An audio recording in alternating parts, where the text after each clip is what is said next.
Fala galera, tudo bem? Fabrício Ravelli e mais um programa Contraponto, feito para você que tem aquela velha opinião formada sobre tudo. E falando em opinião, hoje é o que nós mais vamos ouvir aqui nos estúdios da UOL TV. Então valeu a você que está nos assistindo ao vivo, agora, para debater esse assunto que hoje, pessoal, trouxemos duas pessoas gabaritadas aqui. Você já foi prejudicado pela imprensa? Você acha que nós temos uma imprensa democratizada, fiel? Qual a sua opinião sobre a imprensa? Hoje nós estamos vendo nas redes sociais diversas pessoas debatendo esse assunto. Algumas concordando com a democratização, outras nem tanto. Então hoje a minha pergunta é a seguinte: a lei que prevê o direito de resposta é justa? E aí, você tem uma opinião formada sobre isso? Se você tiver, vá agora facebook.com/contraponto.tv, twitter.com/contraponto.tv, porque aqui no estúdio nós vamos bater esse papo, trocar essa ideia com a Mônica Galvão, sócia do escritório Rodrigues Barbosa, McDowell de Figueiredo, Gasparian. McDowell. Eu ia falar Dowell. McDowell de Figueiredo, Gasparian. Advogados. E a Renata Miele, que é a secretária-geral do Fórum Nacional pela Democratização da Comunicação. Tudo bem, meninas? Tudo bem, Fabrício. É um prazer estar aqui com você hoje. Tudo ótimo, Fabrício. Que bom a gente poder discutir esse assunto aqui no Contraponto. Feliz estou eu que debaixo dessa chuva de São Paulo, que não é a terra da garoa, é a terra da tempestade, vocês estão aqui hoje para debater esse assunto com a gente. Bom, pessoal, vamos começar nosso contraponto, respirando forte, que o assunto hoje, como vocês podem ver, hoje exclusivamente nós estamos num estúdio diferente, sem banda, porque o assunto vai longe agora. E a primeira pergunta vai aqui para Renata. Renata, eu queria que você falasse um pouquinho sobre essa lei e falasse por que essa lei do direito de resposta é necessária.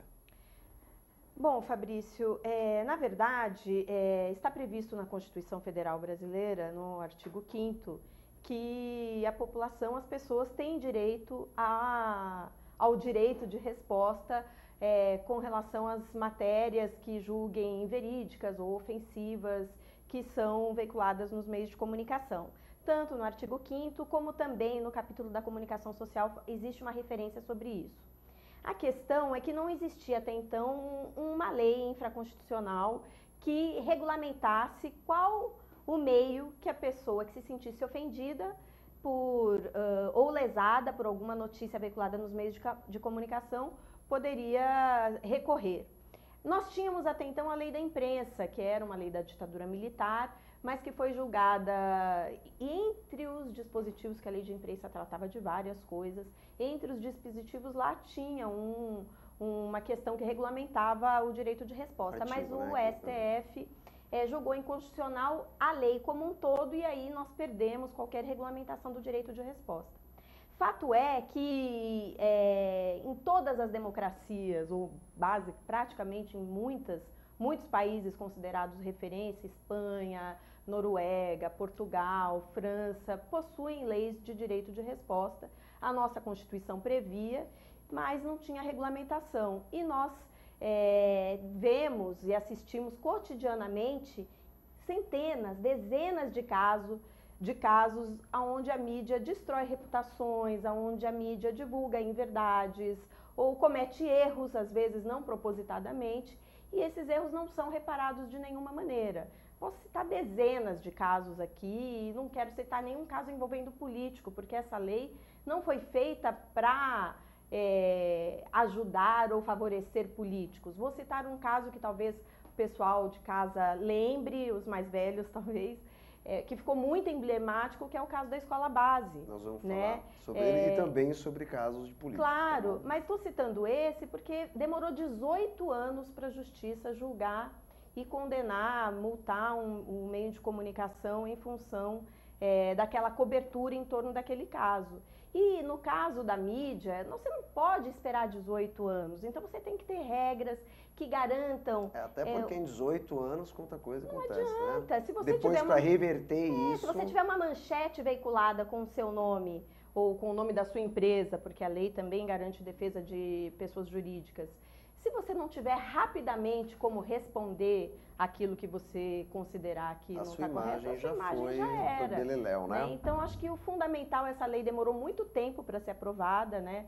Ela é uma iniciativa do senador Roberto Requião, então era originária do Senado, de 2009, tramitou em todas as comissões do Senado, tramitou na Câmara, demorou muito para entrar na pauta do Congresso Nacional, nós acompanhamos isso de perto, chegou a entrar na pauta o ano passado, mas foi exatamente no dia do debate do decreto de participação social, que tinha sido então encaminhada pela presidenta Dilma Rousseff, a oposição obstruiu aquela sessão, saiu de pauta. Nós não imaginávamos que iria voltar e conseguiu então retornar à pauta e foi aprovado. Então ela é necessária, na sua opinião, de extrema... Eu não tenho dúvida nenhuma que é necessária, é um direito que estava sendo negado à sociedade brasileira por falta de regulamentação. Agora, Renata, eu primeiro quero pedir desculpas sobre a falha no nome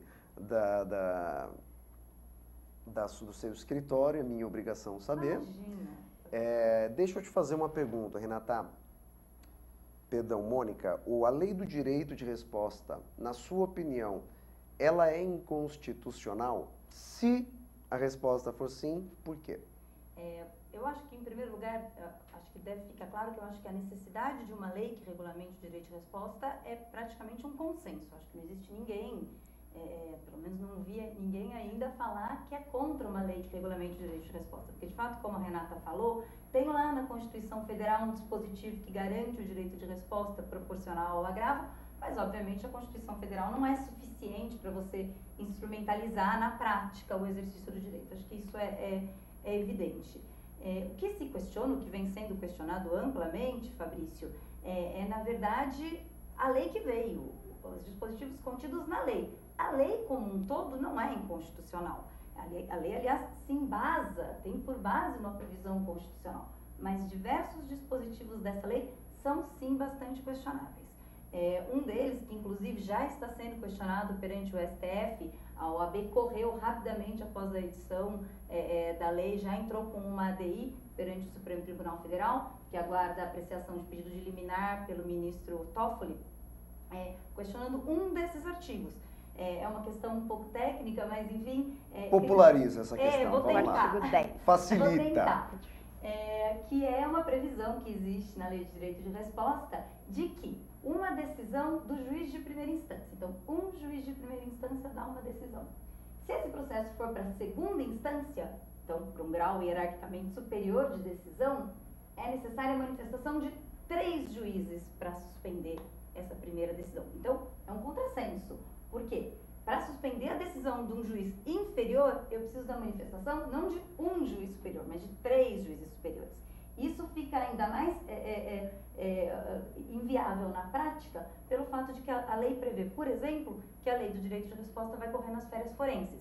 Então, corre inclusive dia 26, 27, 28, 29 de dezembro. E aí, como que eu faço para reunir 3 desembargadores no dia 29 de dezembro para conseguir um efeito suspensivo numa decisão? Na prática, é muito difícil, se não inviável. Então, a lei, de fato, em que pese ela seja bem-vinda, ainda que seja muito bom, que se acabe com a insegurança que era a inexistência de uma lei que regulamentasse o direito de resposta, porque é melhor ter uma lei que regulamente o direito de resposta. Ela traz aí previsões que são bastante questionáveis. Agora, há de convir que essa lei foi votada no Congresso a toca de caixa. Essa lei não a demora pelo processo. No processo de aparecer uma lei nesse sentido. Não, ela tramitou desde 2009. Ela teve um período longo de tramitação no Senado. Mas a votação dela em foi si. Bastante rápido. A votação no rápido. plenário, Isso, né? Mas o rito plenário. de tramitação nas comissões e tudo foi bastante demorado. Mas a votação foi meio a toca de caixa. Mônica, na semana passada, não sei se vocês assistiram no Roberto Dávila, pessoal, estava o ex-presidente Luiz Inácio Lula da Silva. é que criticou bastante, com veemência, o papel da grande imprensa, falando que a grande imprensa, na verdade, tira a legitimidade da política, né? Agora, Mônica, você acredita que a lei da imprensa, ela foi votada toque de caixa no Congresso como resposta às denúncias que aparecem dia após dia, após dia, após dia, na grande imprensa, nos diversos veículos de comunicação?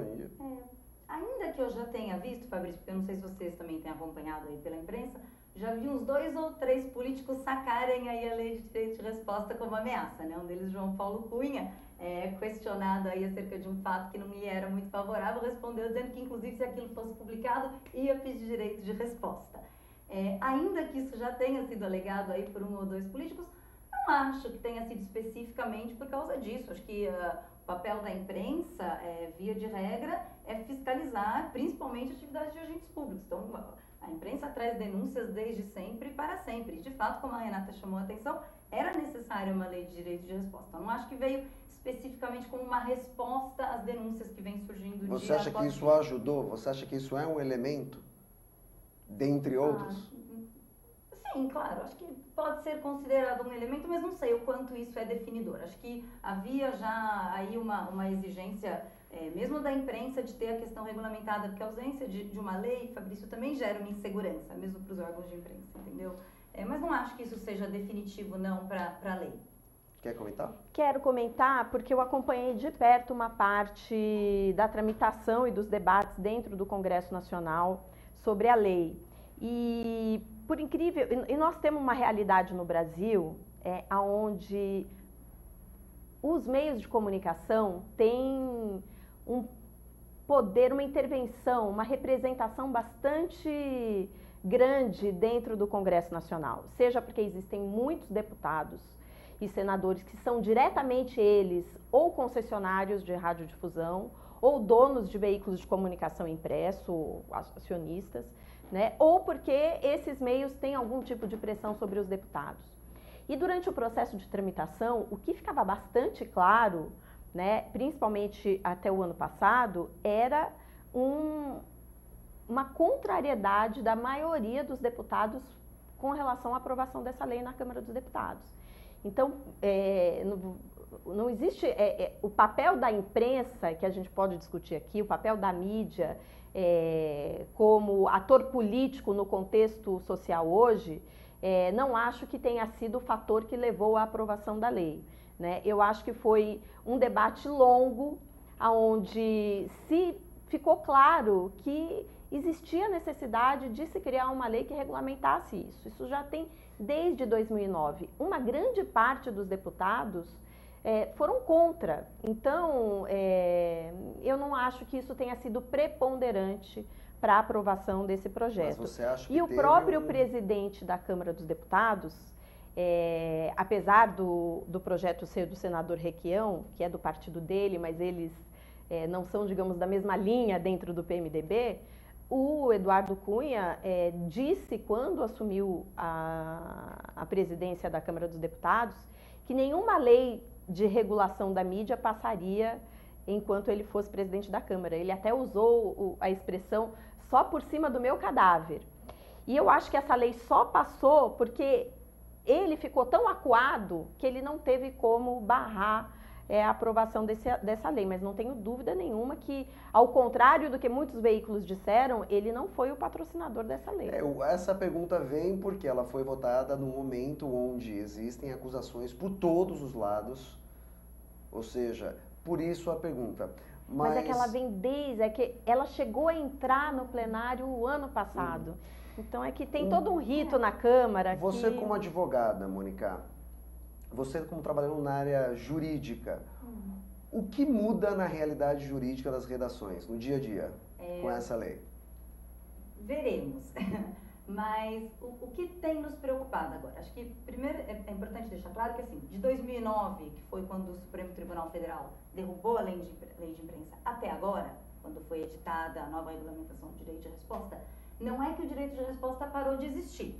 Não é isso. O Judiciário vinha ainda assim concedendo direito de resposta com base na disposição constitucional, com 1000 restrições, com muita insegurança por causa da inexistência de lei, mas havia aí ainda, com base na previsão constitucional, uma garantia do direito de resposta. Com o advento da lei, chegando essa nova lei, tem algumas coisas que ainda nós vamos saber exatamente como funcionam, como vão funcionar na prática. Mas, em primeiro lugar, é muito importante que as redações, principalmente as pequenas redações, tenham um mínimo de estrutura já preparada para receber algum pedido de direito de resposta. Porque os prazos previstos na lei são extremamente curtos. São. Bastante curtos. Verdade. Nós vamos conversar sobre isso. O prazo, por exemplo, de manifestação prévia é de 24 horas. Então, para um grande veículo, que já tem um jurídico interno, que já tem uma estrutura, que já tem canais de comunicação, a questão se resolve com razoável simplicidade. Provavelmente ele já tem alguém para acionar, alguém que já conhece o funcionamento da empresa. Mas para um blogueiro pequeno, para um site pequeno, para uma empresa pequena, você em 24 horas contratar um advogado, fechar honorários, se preparar para apresentar uma defesa, é um prazo bastante escasso. Então, a recomendação é que os blogueiros, os autores de conteúdo, aquelas empresas que ainda não têm essa estrutura, tenham um mínimo de preparação para receber esses pedidos. Mas a pessoa, só para o pessoal entender que está nos assistindo, a pessoa que se sentir ofendida por matéria na imprensa tem até 60 dias para entrar com o pedido. E vale dizer que eu acho que tem um fator... E a imprensa, eu só quero deixar isso muito claro, porque é uma informação muito importante até para as pessoas que se sentiram ofendidas, ou seja, eu queria que você explicasse um pouquinho, muito rapidamente, ou seja, a pessoa que se sentiu ofendida tem 60 dias e a imprensa tem 24 horas para responder. Mas a primeira fase é extrajudicial. Então, acho que isso também a gente precisa considerar e que é um fator que eu acho muito positivo na lei. Porque ela diz que você tem até 60 dias para contatar o veículo de comunicação, já com a sua pedido, com o texto que você gostaria que fosse publicado. E o veículo tem, se não me engano, 7 dias para acolher extrajudicialmente ou não. E publicar. Caso queira. Então, ou seja, o prazo, na verdade, ele é bom para quem se sente ofendido e um pouco curto para a questão da imprensa, né? Sim, de fato é assim, porque por mais que haja, Renata, um prazo, um período extrajudicial, aí de fato existe, num primeiro momento, a parte ofendida, ela pode simplesmente contatar o veículo de imprensa, dizer as razões pelas quais ela quer o direito de resposta, mandar o texto e ver se é atendido ou não extrajudicialmente. Aí o veículo que acatar o pedido, publica o direito de resposta e, em tese, a coisa ficaria encerrada. Ainda assim, isso não exclui a necessidade de, eventualmente, numa ação judicial, a parte ter que tomar uma série de medidas formais. Novamente, para os grandes veículos, imagino que assim, vai ser bem corrido, mas não é inviável. Mas, pequenos veículos... Mas justamente quem questiona a lei hoje são os grandes veículos. Porque os pequenos veículos e os blogueiros, e eu posso falar porque sou de uma entidade que atua junto com os blogueiros, são favoráveis à lei. Quem é processado hoje por produzir conteúdo são os blogueiros e a maioria dos processos partem dos escritórios de advocacia dos grandes veículos de mídia.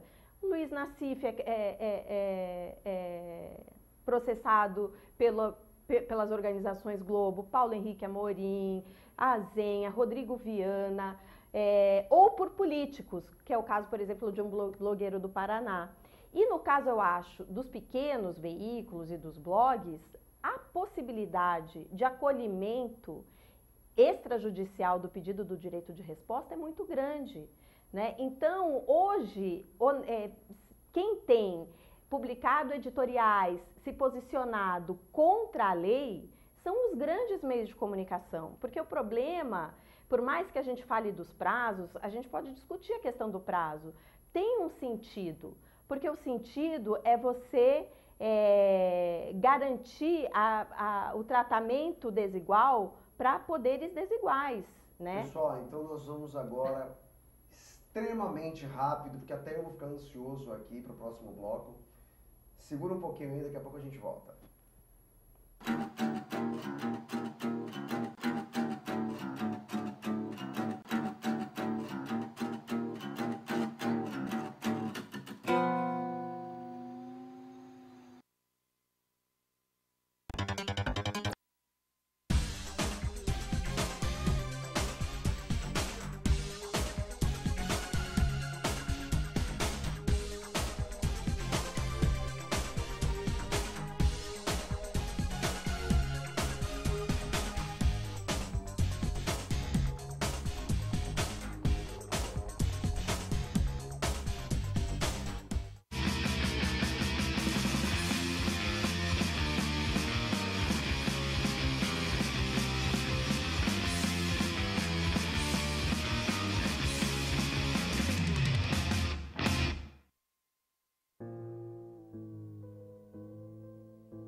triste.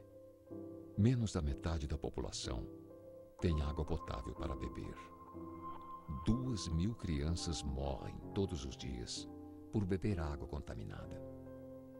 Por isso, quem não tem água não desperdiça nada. Ajude a acabar com o desperdício antes que a água acabe.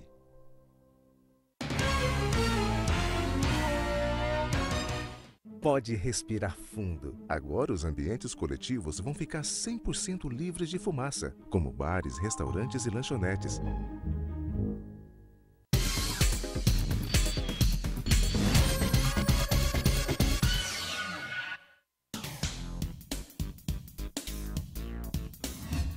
Eu sou Cláudio Longo. Eu, Paulo D'Angelo. E eu sou Tarso Gouveia. Nós apresentamos todas as terças-feiras, às 9 da noite, aqui na altv.com.br, o Família Palestra TV, um programa esportivo onde você sabe de tudo sobre o Palmeiras, aqui na TV da internet.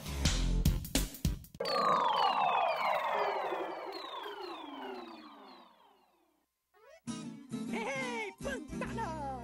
Que maravilha, sou! Mas aqui os peixes já estão diminuindo. Por isso, é bom cuidar e proteger os rios que é aqui, ó, de onde eles nascem. O Pantanal depende das nascentes e das cabeceiras. E nós também, ué. Então, pessoal, vamos ajudar. Afinal, tamo tudo junto, no mesmo barco.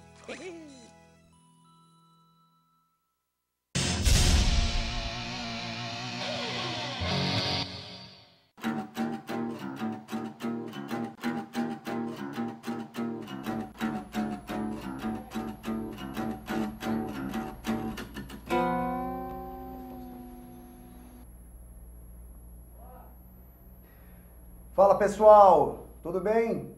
Fabrício Ravelli, estamos de volta com Contraponto, o programa criado para você que tem aquela velha opinião formada sobre tudo.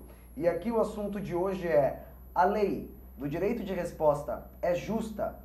E aí, tem alguma opinião sobre isso? Visite agora facebook.com/contraponto.tv, twitter.com/contraponto.tv. No Facebook você vai encontrar uma enquete. Responda, que é essa pergunta que eu falei. Deixa seu comentário, pergunte. Hoje nós estamos aqui com Mônica Galvão, advogada, Renata Miele, secretária-geral do Fórum Nacional pela Democratização da Comunicação. Pessoal, no bloco anterior nós estávamos conversando sobre o tempo, o prazo que a lei prevê para aquele que se sentiu ofendido pela imprensa recorrer e o prazo que a imprensa tem de acatar ou não o pedido dessa pessoa.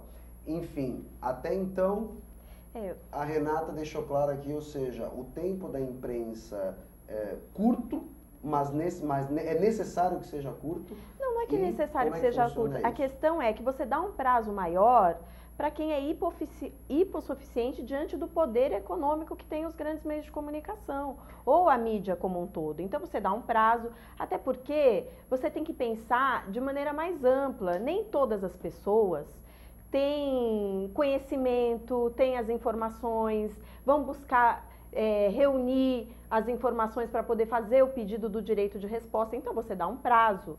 Os meios de comunicação têm um prazo. O ideal e o que nós esperamos com a lei é que a lei ela tenha um caráter, na verdade, anterior. Ou seja, o que nós vemos hoje é uma parte dos meios de comunicação publicarem notícias sem ouvir o contraditório, sem checar as informações. Então você vai dar notícia sobre uma pessoa, ou sobre um caso, ou sobre um acontecimento, você ouve só um lado na notícia e você não busca a reparação, o outro lado, né? Então, acho que acho que o que a gente tem que pensar é que o objetivo dessa lei também seja produzir um jornalismo de melhor qualidade, jornalismo mais responsável. E no caso de haver a necessidade da reparação, os meios de comunicação têm que ser céleres em fazer isso. Né? O que você acha desse prazo? Comenta um pouquinho, Mônica.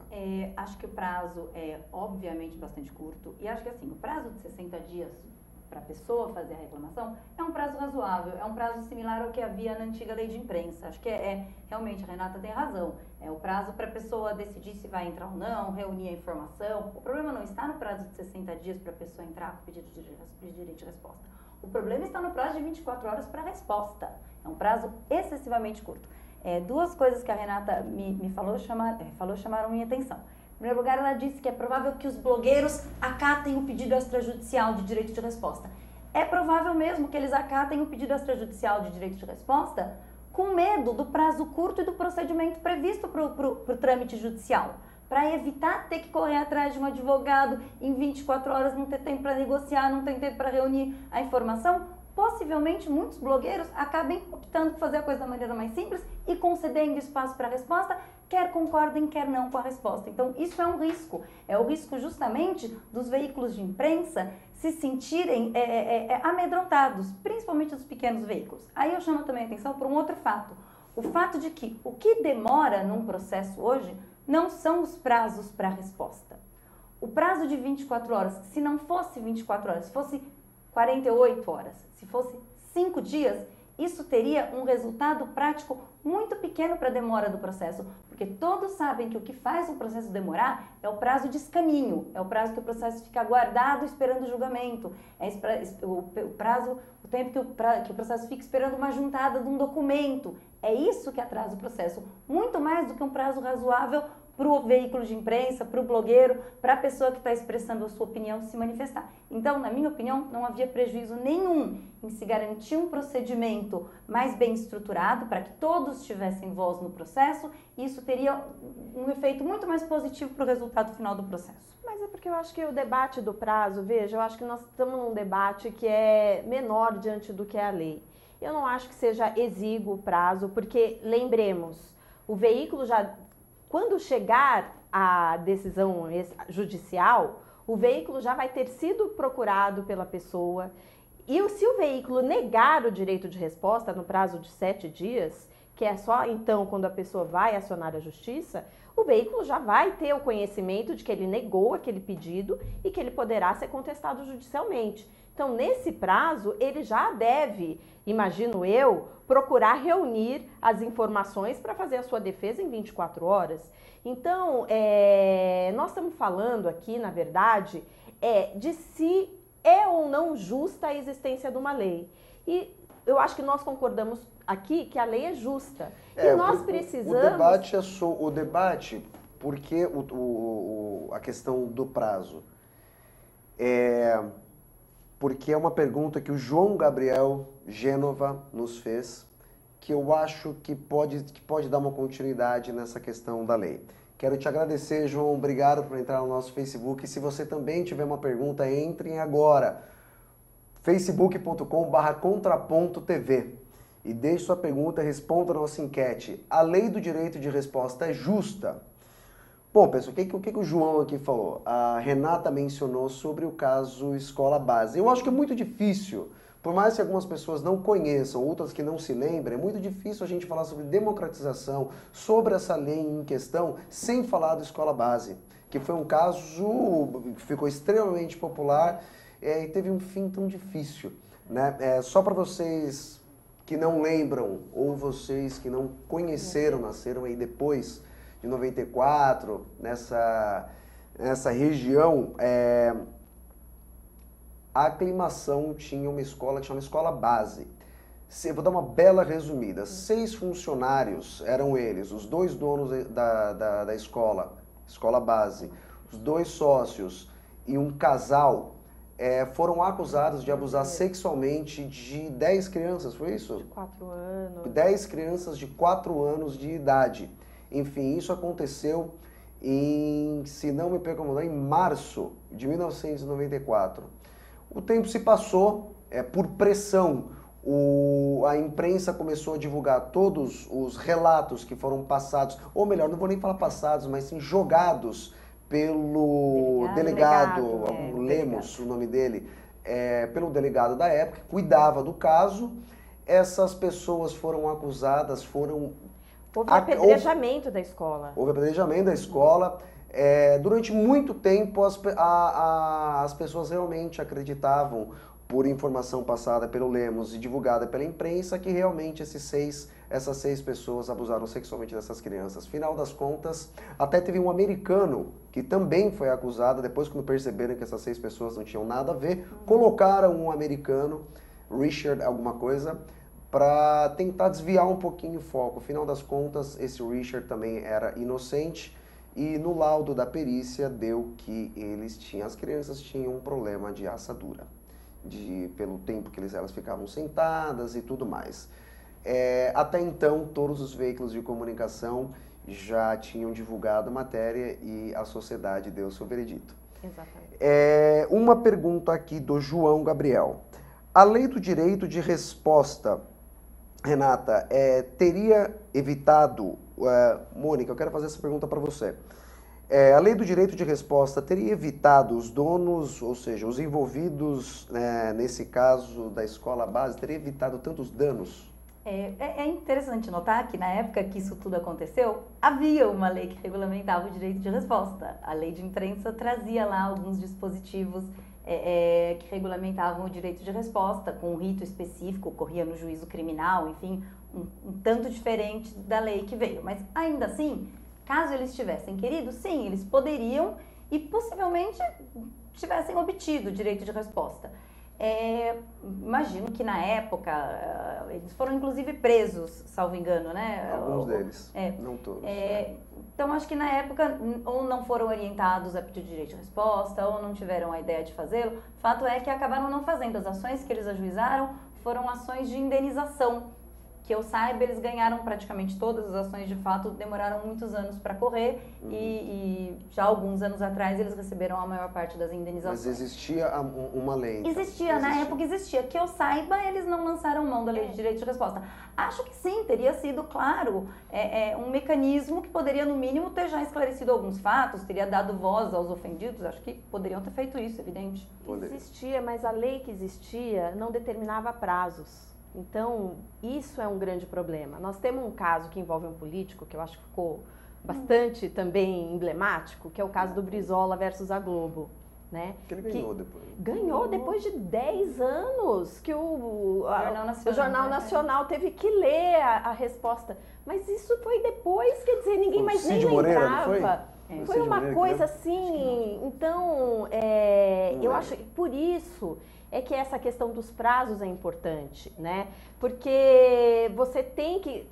Não adianta Devo dizer o seguinte, tempo. A lei de imprensa tinha sim prazos e não eram prazos longos. E o processo demorou não porque os prazos estavam lá. Era 90 dias de prazo decadencial para entrar com a ação. Exatamente. Sim, exatamente. E esses recursos e os prazos de escaninho e os prazos administrativos vão continuar existindo com a nova lei. Então, na verdade, o que a gente vai ter que debater aqui é a eficiência do Poder Judiciário. Por isso que, inclusive, a nova lei estabeleceu o colegiado de 3 desembargadores para anular o efeito da primeira instância. Então, porque você tem que criar uma forma de proteção daqueles que são menos, né, que têm menos poder econômico, político, social do que os grandes meios de comunicação. Eu acho, sobre essa sua pergunta, teria evitado? É difícil dizer se teria evitado, mas pelo menos você teria um espaço de contraponto. Eu vou lembrar um outro caso, por exemplo, que é o caso do padre Júlio Lancelotti aqui em São Paulo, que também foi um caso bastante emblemático. Ele procurou o direito, ele entrou com pedido de direito de resposta e foi negado. Então, o que acaba acontecendo é que o judiciário acaba negando, porque existe um conceito, que eu acho que é um senso comum, que nós precisamos enfrentar na sociedade brasileira, de que o direito de resposta é um mecanismo para cercear a liberdade de imprensa ou para estabelecer uma censura.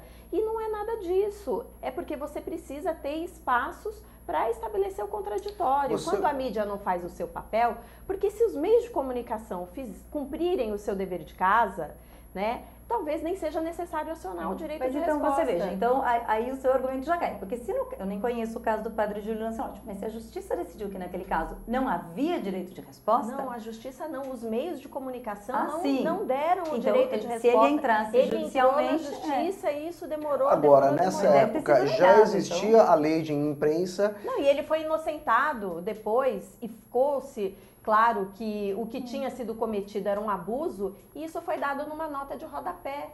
De forma desproporcional, tem uma tentativa de linchamento midiático de que aconteceu com ele. Isso não me parece fazer sentido. Se ele entrou na justiça e a justiça julgou que o caso não era de direito de resposta, é porque não houve um linchamento midiático. Não, é porque a justiça... Se houve o linchamento midiático, a justiça com certeza teria determinado o direito de resposta. Não, porque na hora ele estava sendo condenado pela mídia. É o mesmo Renata, caso do é o mesmo judiciário que vai continuar julgando. Não, por isso é que você tem que ter relações diferentes no judiciário. Você entra aqui com um pedido no judiciário e tem esse senso comum de que você pediu o direito de resposta, você está querendo cercear a liberdade de imprensa. Relações diferentes no judiciário é gravíssimo. Agora, eu faço uma pergunta. É que você não pode desconsiderar, Mônica, que existe um poder econômico que compra sentenças no judiciário. Mas, Renata, pelo amor de Deus, e você o poder econômico da sentenças são compradas. E o poder econômico da mídia é um séria. É uma acusação. Na sua opinião, Renata,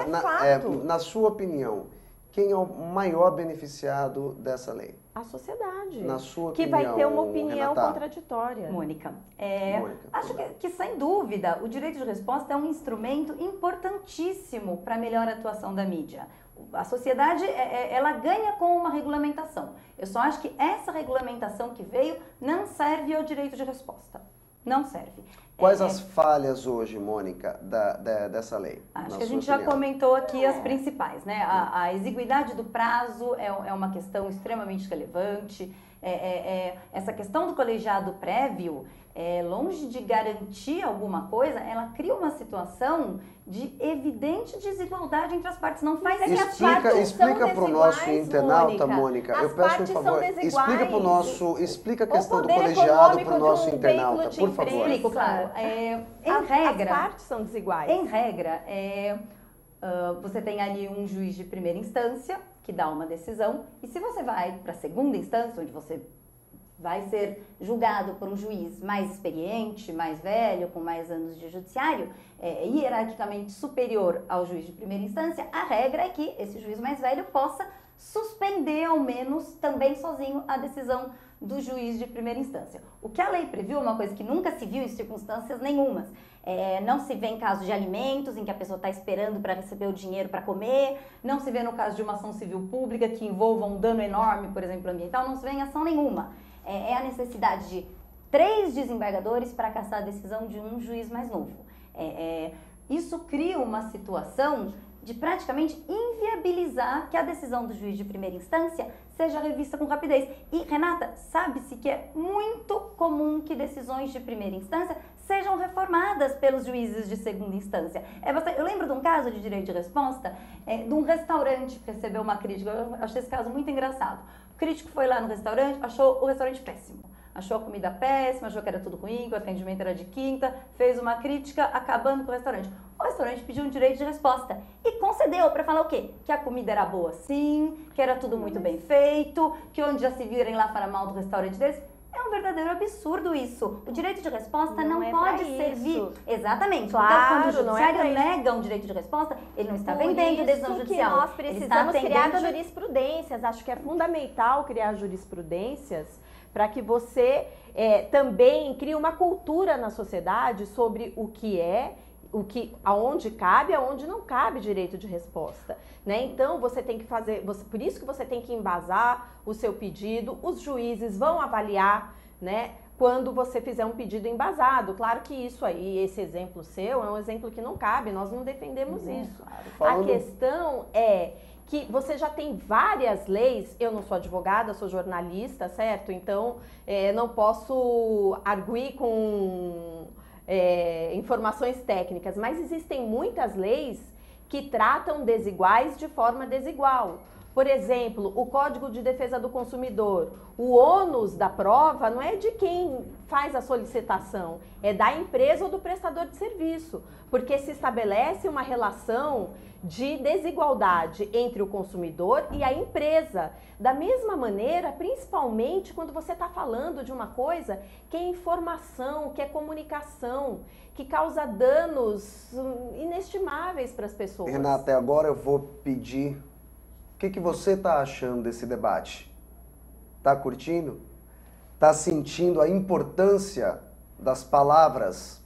Então é assim, pessoal, facebook.com/contraponto.tv. Deixa lá a sua opinião. A gente vai voltar daqui a pouquinho, último intervalo, porque daqui pra frente as perguntas vão ficar mais quentes ainda. Tá bom? A gente se vê daqui a pouco, pessoal. Valeu!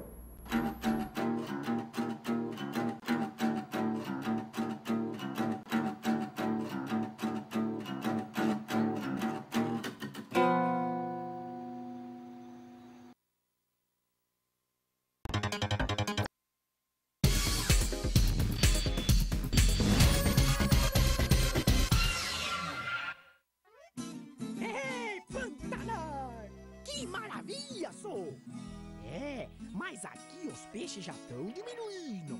Por isso, é bom cuidar e proteger os rios que é aqui, ó, onde eles nascem. O Pantanar depende das nascentes e das cabeceiras.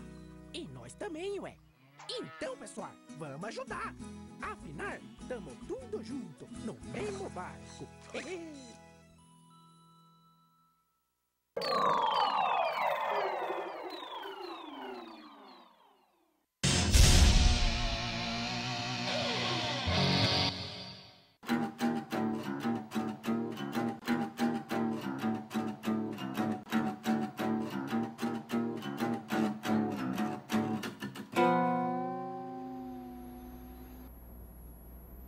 Voltamos no último bloco do nosso programa Contraponto. Eu sou o Fabrício Ravelli e hoje nós estamos falando aqui sobre a lei do direito de resposta. Ela é justa? Você já se sentiu ofendido pela imprensa por alguma razão? Saiba que hoje você tem o direito, você tem uma lei que te protege. Agora, você tem que saber como ela funciona. E hoje eu estou aqui conversando com a Mônica Galvão, advogada, Renata Miele, jornalista. E o papo aqui, pessoal, tá quente e agora nós vamos para as cabeças. Mônica, para você. Na sua opinião, o direito de resposta, ele vai inibir um pouco o jornalismo investigativo? Acho que sim, pode vir a ter esse efeito. A Renata mesmo, né, já citou aí antes que é possível que os blogueiros, enfim, sejam mais sujeitos a resolver administrativamente os pedidos de direito de resposta. E acho que, de fato, é uma questão que vai ser levada em conta, sim, no jornalismo investigativo, eventual pedido de direito de resposta. Eu mesma já ouvi falar, também já comentei isso aqui, de 2 políticos que sacaram aí o argumento de direito de resposta quando ouvidos por jornalista, questionados por jornalistas, falaram, agora eu vou entrar com pedido de direito de resposta. Mas também acho, Fabrício, que venha para o bem, então, né? Que sirva para que a imprensa como um todo reveja seus procedimentos, seja bastante criteriosa ao ouvir o outro lado, é um dos cânones do jornalismo, ouvir o outro lado, tomar a posição do outro lado. Então, acho que sim, pode servir um tanto para inibir o jornalismo investigativo, que sempre é um jornalismo de risco, mas espero também que aí sirva para a imprensa reforçar as exigências de verificação de veracidade. Posso comentar? Comenta. Ela gosta de comentar, eu gostei gosto de comentar. disso. Sou Vamos lá, jornalista, Def, não jornalista, pode, gosto de Def. comentar. Se não comentar, vou achar estranho. Eu acho que não.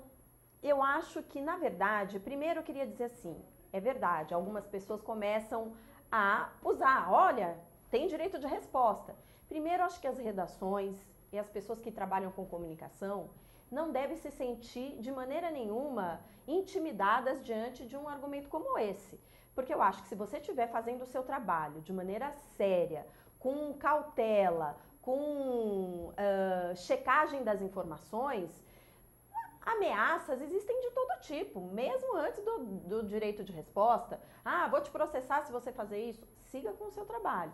E acho que o jornalismo investigativo e a imprensa, a sociedade como um todo, só vai ganhar com a existência de um jornalismo mais criterioso. Então, eu não acho que vai inibir, eu acho que vai haver um acomodamento. Hoje, nós estamos vivendo uma realidade na mídia, na imprensa, que com a internet, tudo ficou muito mais rápido. Então, você vai numa redação... Tudo mais rápido, tudo mais populoso pra lá ontem. dentro. Então, você vai numa redação... E muita informação do ouvir dizer. E aquela coisa do furo, e de que tem que ser rápido. Então, você vai numa... Não é, olha, são vários que você ouve do editor.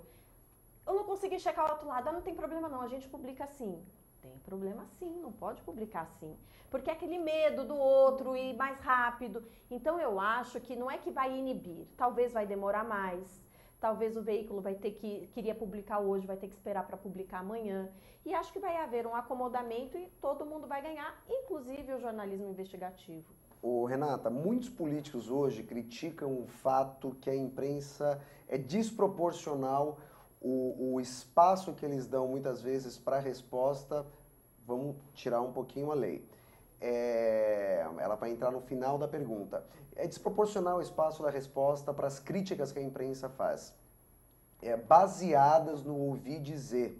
Você acha que essa lei ela pode colocar um freio nesse denuncismo desenfreado que hoje existe? Qual o teu ponto de vista sobre isso? É que eu acho que não é que a lei vai botar um freio. Eu acho que a sociedade precisa parar e refletir um pouco sobre esse momento político que nós estamos vivendo, né? Nós estamos vivendo um momento em que a palavra de uma pessoa vale mais do que muitas provas, entende? Uhum. Então, essa questão da delação premiada, e aí você tem depoimentos que a pessoa hoje diz uma coisa, depois diz. Então, eu acho que num momento de tanta tensão política, eu não estou querendo defender ninguém, nem ser contra ninguém. Eu só acho que a sociedade, como um todo, precisa de um freio de arrumação. A lei de direito de resposta é isso, eu acho que, em parte, para as questões da imprensa. Agora, isso não vai resolver essa situação geral que eu acho que vive a sociedade, que está buscando sangue, que eu quero ver fulano preso, Beltrano. Então, eu considero que nós estamos vivendo um período onde nós precisamos parar, respirar, refletir um pouco antes de condenar pessoas. Né? Mas, Renata, isso é contraditório com o que você falou, porque Não. você disse que o processo tem que andar rápido, que a parte tem 24 Não, horas. eu estou falando de outra coisa, Mônica. Eu estou então falando... serve para todo mundo, menos para a imprensa. Não, eu estou falando de outra coisa. Eu estou falando a sociedade precisa parar para olhar e rever os seus procedimentos. Eu não estou falando da lei da imprensa. Eu estou falando isso, o denuncismo que nós estamos vendo então, hoje. Se a lei da imprensa, ela pode refletir nessa questão de inibir um pouquinho esse denuncismo desenfreado que existe. Eu acho que inibe no que diz respeito ao papel da imprensa. No que diz respeito a outras coisas, fica complicado. Então, por exemplo, nós estamos vivendo aí um processo no judiciário, vamos falar aqui abertamente, Operação Lava Jato, né? A imprensa vai deixar de divulgar as questões da Operação Lava Jato? Não necessariamente, não acho que deva fazer isso, certo? É papel da imprensa divulgar. Aí nós temos um problema que é anterior, que é a forma como esse procedimento está sendo encaminhado. Então, o que eu quero dizer é que a sociedade precisa pensar sobre os seus procedimentos como um todo. A lei de direito de resposta não resolve tudo. Mas você acha na sua... Essa questão, a delação premiada, essa questão de que você... tem muita gente defendendo que os processos não precisam correr em segredo de justiça, tem muita coisa que você...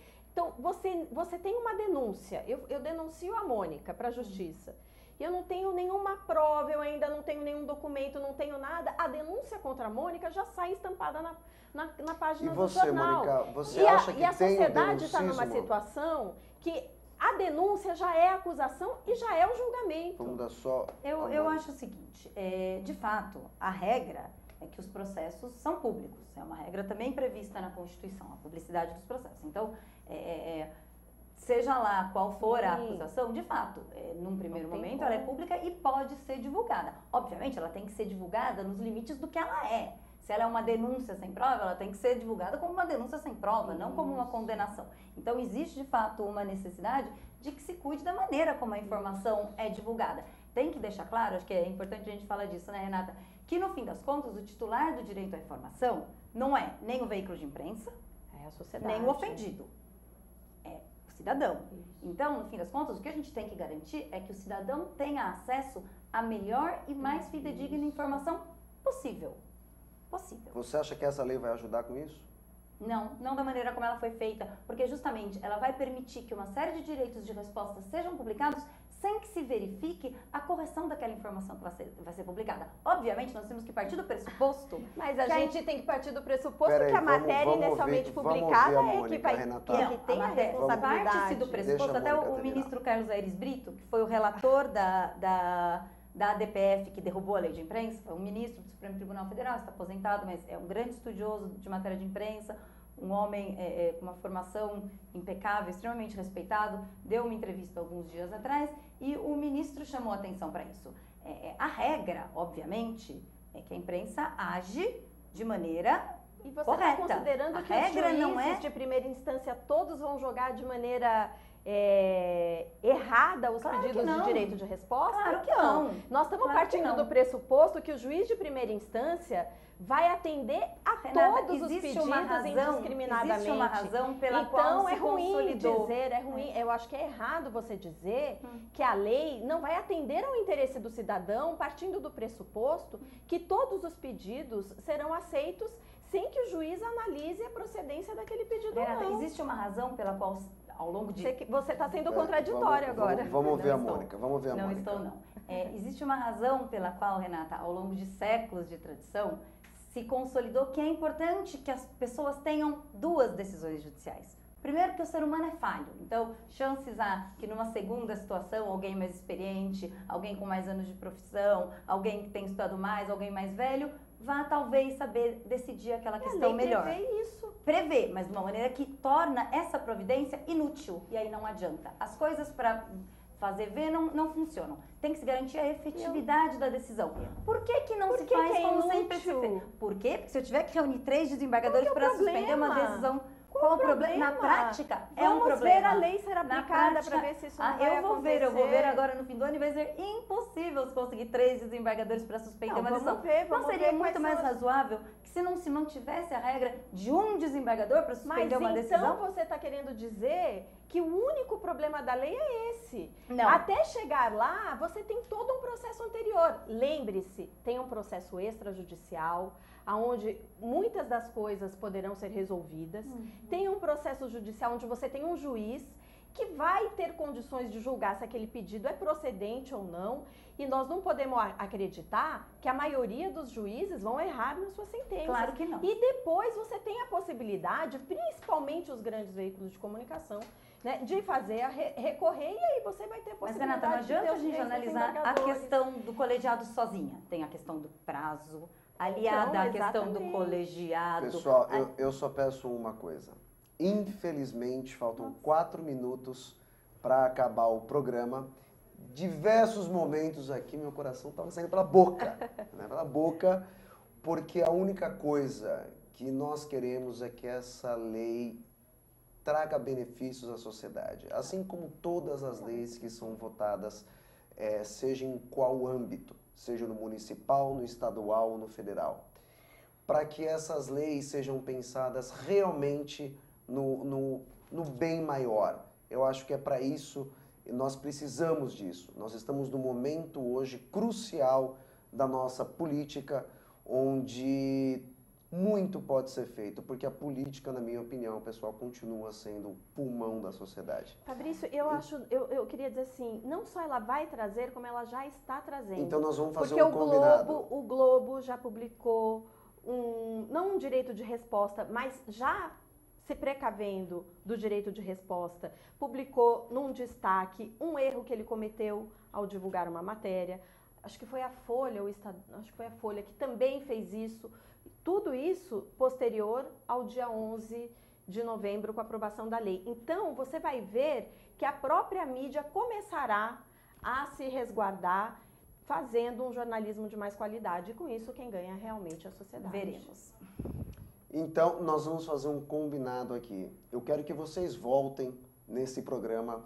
Nós vamos ver, vamos dar um tempo para essa lei, como que ela vai ser aplicada. Claro, Quero isso é chamar vocês fundamental. duas, que vocês Interessante. voltem Seria ótimo. aqui no Topam. Claro, sem Vocês dúvida. estão falando isso lá para eles, tá? Estaremos aqui. Combinado. Então, pessoal, considerações finais, Renata? Eu acho que a minha consideração final é achar que, dizer, né, afirmar que toda lei que vise garantir um direito para a sociedade, ela é um ganho para a sociedade, né? E eu acho que essa é uma dessas leis, que ela garante um direito que até então estava sendo negado, né? E que vai permitir que a gente tenha um espaço público mais democrático, um espaço para o contraditório, um jornalismo mais responsável, mais sério. E eu acho que a sociedade tem a ganhar, isso faz parte da construção e da consolidação da própria democracia no Brasil. Mônica Galvão. Eu acho que é uma pena que a gente tenha perdido a oportunidade de produzir uma lei que realmente resguardasse a isonomia, resguardasse o equilíbrio, resguardasse, acima de tudo, o direito dos cidadãos a ter acesso a uma informação correta, bem apurada. De fato, existem leis que estabelecem diferenciação entre as partes, mas nenhuma lei pode afastar o direito de uma das partes, e é o que essa lei faz, é uma pena. Pessoal, e a sua opinião? Qual o seu contraponto desse debate? Deixa lá no nosso Facebook. Eu quero agradecer a todos vocês que nos assistiram ao vivo. Muito obrigado. Segunda-feira que vem, às 7h30 da noite, mais contraponto com uma nova pauta, com mais 2 ou 2 convidadas aqui. Muito obrigado, pessoal. Fabrício Ravelli desligando por hoje. Obrigado, valeu, galera.